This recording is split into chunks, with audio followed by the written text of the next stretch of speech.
Mana ortada rahna solib etgan devorni buzmoqdamiz. Бул тасма кече күнү Telegram каналына жарыяланды. Ага ылайык Өзбекстан тарап 10 жылдан ашык убакыттан бери жабык турган чегара постун ачууга даярданып жатканы айтылат. Кыргызстандын чегара кызматы маалыматка тактоо киргизип, жакын арада жабылып калган 3 чегара посту ачылаарын билдирди. Алар Бекабад, Кара Суу жана Кара Багыш өткөрүү пунктулары. Кыргыз тарап чегара өткөрмө пунктуларын жандандырууга толугу менен даяр. Учурда өзбек тарапты күтүп жатабыз. Бул туурасында эки өлкө ортосунда өкмөттүк деңгээлде макулдашылган. Жакынкы күндөрү ачылышы болору пландалууда. Мындай иштер Кыргызстан менен Өзбекстандын жарандарынын кирип чыгуусу үчүн ыңгайлуу шарттарды түзүү максатында жасалып жатат. Маалыматка ылайык аталган бекеттер 2010 жылдан кийин Өзбекстандын демилгеси менен бир тараптуу жабылып турган. Сөз болуп жаткан Кара Суу бекети Орто Азиядагы ири базар Кара Сууга жакын. Кара Багыш бекети да Ош облусунда жайгашкан. Ал эми Бекабад өткөрмө пункту аркылуу Жалалабад облусунан Өзбекстандын Анжиян облусуна өтүүгө шарт түзүлөт. Кайра жама отурсак, таможняга дуа кылайлы дейбиз. Эки тарапта тең тояш өлүм житим болду. Бирок жол алыстыгынан бара албадык. Биз каерде жамаат менен биригип калсак, келгиле таможняга дуа кылалы дейбиз. Аалам тынч болсун, ден соолук болсун, анан таможня ачылсын. Узак жолдорубуз жакындасын. Мурункудай адамдар ушул жерде нары бери каттап турсун дейбиз. Ушул бекетти ачууга бел байлаган эки өлкөнүн башчыларына рахмат айтабыз. Жалалабад Ош жолун через Бекабад, через Ынтымак пост ачабыз. Буюрса. Азыр катуу иштер жүрүп атат на местах. Уже буквально осталось там 10-15 дней. Так, этот вопрос мы решим. До Нового года решим, даст Бог.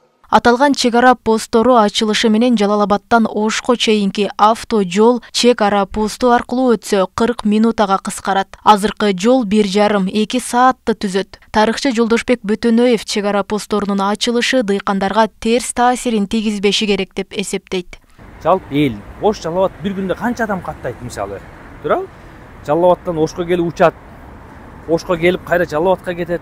Ошондой жактарын эске алып, рационалдуу кылып туруп, анан жана мисалы Фергана областына кирет, Баткенден, Кадамжайдан. Алар Ошко келип киргенден көрө, ошо Кадамжайдан эле түз Ферганага өтүп кеткени жакшы. Баткендиктер үчүн, Кадамжайлыктар үчүн. Ошол жерде беркиндей соода сатыкты, импорт экспортту чектеп, биздин дыйкандардын кызыкчылыгын эске алып, киргизип, мисалы, жөн эле оптом киргизип ийсе, биздикилер банкрот болот.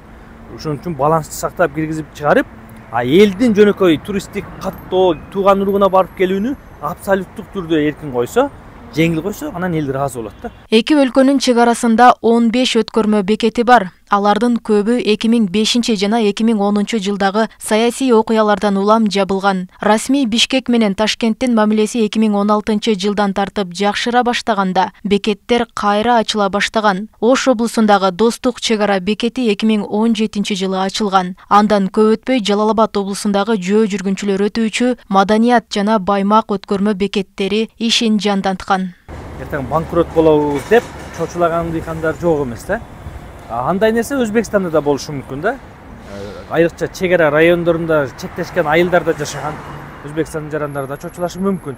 Эми өкмөт бар. Өкмөттө да мамлекетте багы стратегиялык иликтөөлөр боюнча институт иштейт. Аларда менимче бир нерсени карап аткан болсо керек. Алдын ала коркунучтар кандай, күтүлүүчү натыйжалар кандай болот, ошолорду карап туруп, анан постторду ачат болуш керек. Алар жөн эле 10-15 жерден ачып туруп койбойт болуш керек. Анан эми элдин жумушчу күчү Өзбекстандан канчалаган жарандар Кыргызстанга кирип иштеп, эмгек акы таап, жашоо турмушун оңдогонго кирет. 2021 жылы 1 апрелде Өзбекстандын Кыргызстандагы Сох анклавын бул өлкө менен байланыштырган Сох Риштан жолундагы кайтпас жана өтүкчү бекеттери да ачылган. Кыргызстан менен Өзбекстан 1378 чакырым чектешет. Мында авто жана жөө адамдар өтүүчү 11, 4 темир жол өткөрмө бекети бар. Роза Ахматжан кызы, Бектур Мойдунов, Ош ТВ.